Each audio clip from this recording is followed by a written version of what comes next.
চারটা জিনিস বন্ধ হবে।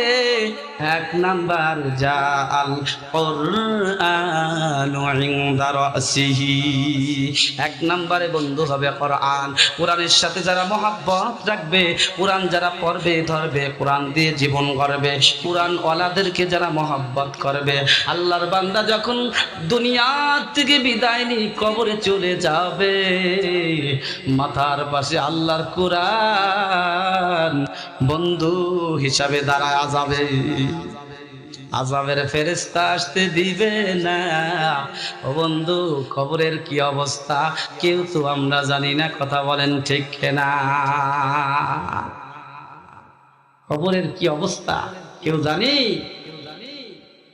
না, যার কারণেই তো আজকে আমরা কবরকে ভুলে গেছি, মৃত্যুর কথা ভুলে গেছি, আখিরাতের কথা ভুলে গেছি।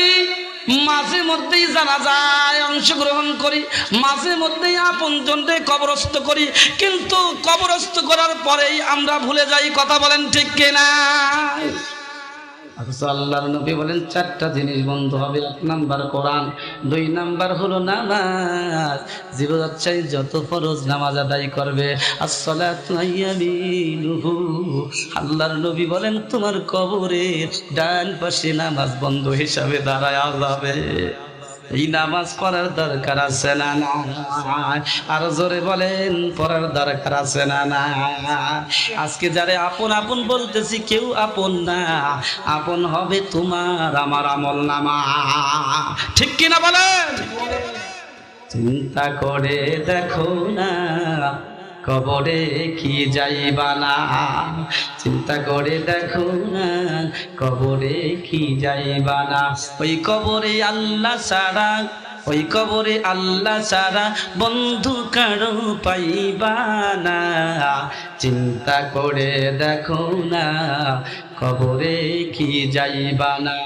ওই কবরে আমল বিনে রিহাই তুমি পাইবা না। ওই কবরে নামাজ বিনে রিহাই তুমি পাইবা না। চিন্তা করে দেখো না কবরে কি যাইবা না। দুই নাম্বার বন্ধু হবে নামাজ, তিন নাম্বার বন্ধু হবে আসসাউমু আন শিমালিহি। আল্লাহর বান্দা জীবদ্দশায় যত রোজা রাখবে, ফরজ রোজাগুলি বাম পাশে এসে দাঁড়ায় যাবে, আযাবের ফেরেশতা বাম পাশ দিয়ে ঢুকতে দেবে না। আসাইরুল ইবাদাতু ইনদা রিজলাই। চার নাম্বার বন্ধু হবে বান্দা যত নফল ইবাদত করবে। এই যে বালিয়ারপার কবরস্থানের উদ্যোগে মাহফিলে যারা ৫,০০০, ১০,০০০, ২,০০০, ৫০০, ১০০ টাকা দান করেছেন, এই দানের সওয়াবগুলি আপনার পায়ের পাশে বন্ধু হিসাবে দাঁড়ায় যাবে। আরো জোরে বলেন সুবহানাল্লাহ।